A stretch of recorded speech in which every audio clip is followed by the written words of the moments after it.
Everyone, welcome to my YouTube channel Patna nursing classes.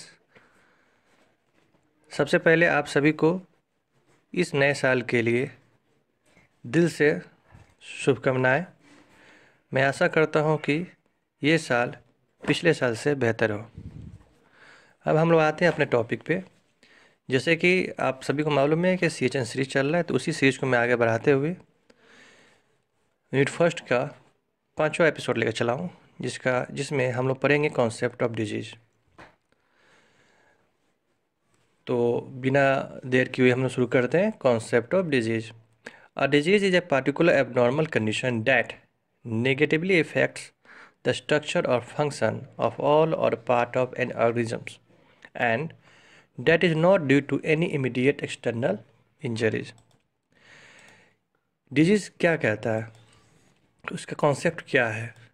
जैसे कि एक के जो आपकी किसी भी जीव के जो सभी हिस्से हैं या उसके जो फंक्शन कर रहे हैं, उसके जो बॉडी फंक्शन कर रहा है या बॉडी जो उसका वर्क कर रहा है, उसमें अचानक से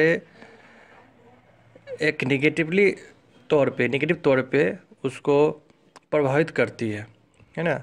तो वो जो असामान्य स्थिति है, जिस स्थिति में वो उस बंदे का, उस शख्स का, उस व्यक्ति का जो आंतरिक हिस्सा है या संरचनाएं जो हैं, जो उसके कार्य करने में सक्षम है, वो असक्षम हो जाती है, तो उस विशेष स्थिति को, विशेष असामान्य स्थिति को हम लोग बीमारी कहते हैं। और ये किसी तत्काल बाहरी चोट के कारण नहीं होता है कि हाँ अभी चोट लगी, वो नहीं। बीमारी मतलब कि जो उसका कुछ प्रोसेस होते हैं, कुछ लॉन्ग टाइम चलेंगे और एक असामान्य स्थिति पैदा करेगी। A condition of the body or some part of organ of the body in which its function are disturbed or decreases। वो मैंने इसी का शॉर्ट फॉर्म में है कि बॉडी का एक ऐसा कंडीशन या बॉडी का एक ऐसा पार्ट या बॉडी का कोई ऐसा ऑर्गन जो उसके फंक्शन, जो उसका जो काम है ना, उसके काम में क्या उसके काम करने की क्षमता घट जाती है या डिस्टर्ब हो जाता है वो, तो उस मानते हैं कि वो जो है पर्सन डिजीज़, यानी कि वो डिजीज़ से ग्रसित हो गया, बीमारी से ग्रसित हो गया है। A disease may be caused by external factors such as pathogens और बाय इंटरनल डिसफंक्शन। ये डिजीज़ जो बीमारी है वो एक्सटर्नल फैक्टर से भी हो सकते हैं या इंटरनल डिसफंक्शन से भी हो सकते हैं। For example, internal dysfunction of the immune systems can produce a variety of different disease including various forms of immunodeficiency, hypersensitivity, allergies and autoimmune disorder। Internal जो डिसफंक्शन जो देख रहे हैं, जो इम्यून सिस्टम का हो सकता है, इम्यून सिस्टम का है, वो बहुत सारे डिजीज़ को मतलब प्रोड्यूस करता है, जैसे कि इम्यूनोडिफिशियंसी हो गया, हाइपर सेंसिटिविटी, एलर्जी हो गया, है ना। ये सब इंटरनल डिसफंक्शन की वजह से। एलर्जी जैसे कि आप लोग देखते होंगे, कुछ आपने कुछ खाया और अचानक से आपके बॉडी में इचिंग या कुछ रेड स्पॉट होना शुरू हो गया, तो एलर्जी है वो, तो इंटरनल डिसफंक्शन हुआ। The study of disease called pathology. Disease का जो स्टडी कहते हैं उसको पैथोलॉजी कहते हैं। ये क्वेश्चन पूछता है वन लाइनर में कि study of disease is called dash dash dash, तो वहाँ होगा pathology. Death due to disease is called death by natural causes. अगर डिजीज से होता है तो उसको हम लोग natural cause, death by natural cause कहते हैं। अब हम बात करते हैं type of disease. There are 4 main types of disease: infectious disease, deficiency disease, heredity disease. Genetic, इस हेरिडिटी में जेनेटिक आ जाएंगे, नॉन जेनेटिक आ जाएंगे, और फिजियोलॉजिकल डिजीज। तो वन बाई वन अब इसके बारे में हम डिस्कस करेंगे। पहला, infectious disease. An infectious disease can be defined as an illness due to a pathogen or its toxic product which arises through transmission from an infected person, an infected animal, or a contaminated inanimate object to a susceptible host। देखिए, infectious disease क्या है? संक्रामक, जिससे मतलब कि एक दूसरे से, एक इंसान से दूसरे इंसान, एक जंतु से दूसरे जंतु या किसी के थ्रू वो बीमारी फैलती हो, संक्रामक होती है ना। आप संक्रमण से फैलती हो, है ना।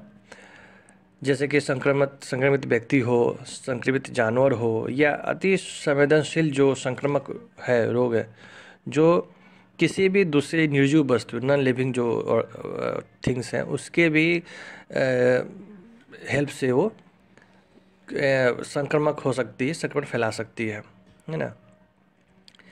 जैसे कि अभी हम लोग कोरोना के बारे में सुन रहे हैं, अभी जो ओमिक्रॉन इसका सेकंड वेरिएंट जो आया हुआ है, इसमें क्या था, ये इन्फेक्शियस था, यानी कि एक पर्सन से दूसरे पर्सन में हो जा रहा था छूने से।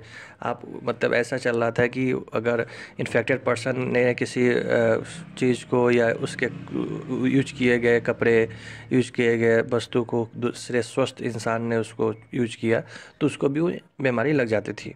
तो क्या है, संक्रामक है ये बैक्टीरिया, वायरस जो है, फंगस वगैरह से भी हो सकते हैं। Infectious disease are cause by infectious organism. Infectious disease कैसे होता है, इन्फेक्शियस ऑर्गेनिज्म से होता है। बैक्टीरिया, वायरस, फंगी, वर्म्स जो है, ये सारे के सारे उसके कैरियर है। अब बात करते हैं deficiency disease. Deficiency disease can be defined as a disease which is caused by the lack of essential nutrients और dietary elements such as vitamin and minerals in the human body. Deficiency जो disease है, मतलब कि किसी चीज़ की डिफिशियंस हो जाना, मतलब कि कमी हो जाना, तो ये बीमारी उस चीज़ों से होती है जिसके वजह से, जो कि आपके बॉडी में इसेंशियल न्यूट्रिएंट्स की कमी हो जाती है या डाइटरी एलिमेंट्स की कमी हो जाती है ना, तो बीमारी होती है। जैसे विटामिन की कमी हो जाती है ना, कहते हैं ना ब्लड की कमी चल रही है, आयरन की कमी चल रही है ना, तो ये क्या है, तो ये जो सारी बीमारी हैं, जो बीमारी बॉडी में आ रही हैं, ये किसकी वजह से आ रही है कि आपके पास वो आपके बॉडी को वो फुलफ़िल नहीं हो पा रहा है जो उसको चाहिए, जितनी जितनी मात्रा में उसको मिनरल्स या विटामिन चाहिए उसको नहीं मिल पा रहा है, जिसकी वजह से बीमारी हो जा रही है। डिफिशियंसी डिजीज एग्जांपल जैसे कि vitamin B one deficiency cause very lack of iron in the body can lead to anaemia. जैसे कि अभी एग्जांपल हमने बताया कि अगर बदन में आयरन की कमी होगी तो यानी कि एनीमिया होगी। तो एनीमिया जो बीमारी है, ये एनीमिया जो है वो एक डिफिशियंसी डिजीज़ है। अब किस चीज़ की डिफिशियंसी से हो रहा है ये, तो लैक ऑफ आयरन की आयरन की कमी से। तो जो मिनरल्स या जो बैलेंस डाइट में जो कमी होती है और उसकी वजह से कोई आपको बीमारी होती है तो वो आती है डिफिशियंसी डिजीज़ में। इसलिए कहा जाता है कि इंसान को बैलेंस डाइट लेना चाहिए, जिससे कि उसको उसके बॉडी को जितनी जो चीज़ रिक्वायरमेंट है उसको मिल सके। अब बात करते हैं hereditary disease. A genetic disorder occurs when और more genes are altered. If this genetic alteration is passed on the offspring then it is hereditary genetic disorder. इसके बारे में आप लोगों ने सुना होगा। जब ये कब होता है, जब एक या एक से अधिक जीन बदल जाते हैं और उसके बाद अगर ये जीन उसके नेक्स्ट जनरेशन को कैरी हो जाता है, वहाँ उसके उसमें चला जाता है, तो एक तरह से ये हेरिडिटरी डिजीज़ के तौर पे देखा जाता है। मतलब कि इसमें जो डिजीज़ है, इसमें ये किसका रिजल्ट होता है, जेनेटिक डिसऑर्डर जो होते हैं, ये क्या होता है कि अगर मदर या फादर के जो जीन होते हैं, अगर उसमें कोई अल्टरेशन जो होती है या उसमें कोई ओवरलैप हो जाते हैं, है ना, कुछ जीन, तो एक डिसऑर्डर हो जाती है। अगर उसके जेनेटिक लाइन चेन में डिसऑर्डर हो जाती है, अगर वो उसके उनके थ्रू उनके नेक्स्ट जनरेशन उनके ऑफस्प्रिंग में चला जाता है, तो एक तरह से वो जेनेटिक डिसऑर्डर में आ जाते हैं। Genetic disorder these are the result of the alteration of one or more jeans and मे और मे नॉट बी हेरिडिटरी। हमने यही बात की। Hereditary disorder, these all have genetic origin, that is, they are the result of the alteration of one or more genes and are passed on through generation. Symptoms may not necessarily present themselves from birth. Congenital disorder, this can be hereditary or not, and in these disorders, individual present symptoms from birth. देखिए, यहाँ देखिए, ये disorder जो है genetic disorder के अंदर हमने hereditary disease के अंदर हमने तीन रखा है: जेनेटिक डिसऑर्डर, हेरिडिटरी डिसऑर्डर और कॉन्जेनिटल डिसऑर्डर। तो जो पहले जो हम बात करते हैं, जो अनुवांशिक विकार जो है, ये एक से अधिक जीन के परिवर्तन का परिणाम है। मतलब जो एक से अधिक जीन अगर चेंज हो जाते हैं, है ना, डिफर हो जाते हैं, तो उसका रिजल्ट है। ये अनुवांशिक मतलब हेरिडिटी हो सकती है, नहीं भी। अब हम बात करते हैं ये सेकेंड वाला हेरिडिटी डिसऑर्डर के बारे में। तो ये क्या है, ये कि अनुवांशिक मूल का है, यानी कि एक से अधिक जीन के परिवर्तन के परिणाम है और ये पीढ़ी दर पीढ़ी मतलब कि आपको कैरी आउट होते जाते हैं। मतलब कि एक पीढ़ी से दूसरी पीढ़ी दूसरी पीढ़ी से तीसरी पीढ़ी तक ये चले जाते हैं। और साथ ही साथ ये जो ही नहीं है कि बचपन में ही इनका लक्षण समझ में आने लगे, नहीं जन्म से ही इनको लक्षण समझ नहीं, ये बाद में भी हो सकते हैं, बाद में लक्षण दिखाई देने लगेगा। अब बात करते हैं ये जन्मजात विकार जो होते हैं, कॉन्जेनिटल डिजीज जो है, ये वंशानुगत हो सकते हैं, है ना, या नहीं भी हो सकते हैं। लेकिन इसका जो विकार है, इसका जो लक्षण जो हैं, ये बचपन से ही समझ में आने लगता है। अब होते physiological disorder. A physiological disorder is an illness that interferes with the way that the function of the body are carried out. Examples are diabetes, Alzheimer's, Parkinson, rheumatoid arthritis, asthma, leukemia, coronary heart disease, any form of cancer. अब इसमें क्या है, शारीरिक विकार जो है, मतलब ये एक ऐसी बीमारी है जो उस तरीके से होती है जो मतलब कि जो कार्य करता है, जो शरीर, जैसे कि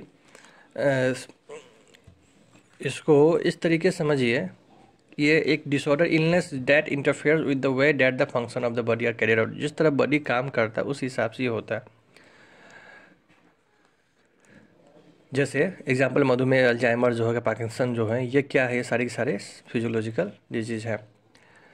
ये कब होता है, जब विकार, ये जो डिजीज़ है वो सामान्य रूप से तब होता है जब शरीर को सामान्य या उचित कामकाज प्रभावित करता है ना। नहीं, जैसे कि अगर शरीर के अंग खराब हो गए, काम नहीं कर रहे हैं, अगर उसके जो वास्तविक जो सेल का जो स्ट्रक्चर है वो समय के साथ अगर सही नहीं चल पा रहा है तो बीमारी पैदा करने के समय बदल जाती है।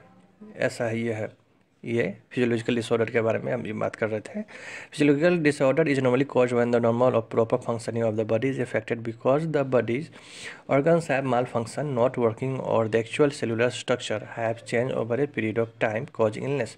Therefore, the majority of the disease and elements we will be able to name as they fall under the physiological category.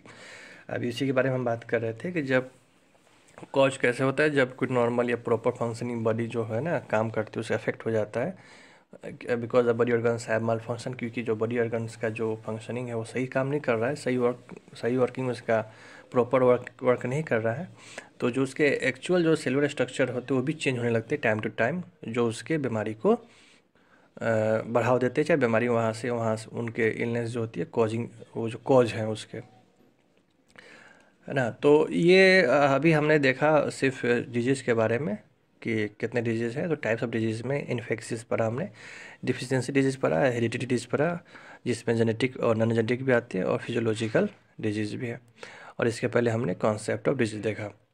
तो उम्मीद करते हैं कि आपको ये वीडियो पसंद आई हो। अगर आपको पसंद आई तो लाइक करें, सब्सक्राइब करें, दोस्तों में शेयर करें। साथ ही साथ अब इस नए साल में नए साल में हम लोग आ गए हैं तो कुछ नया करने के भी हमने सोच रखी है।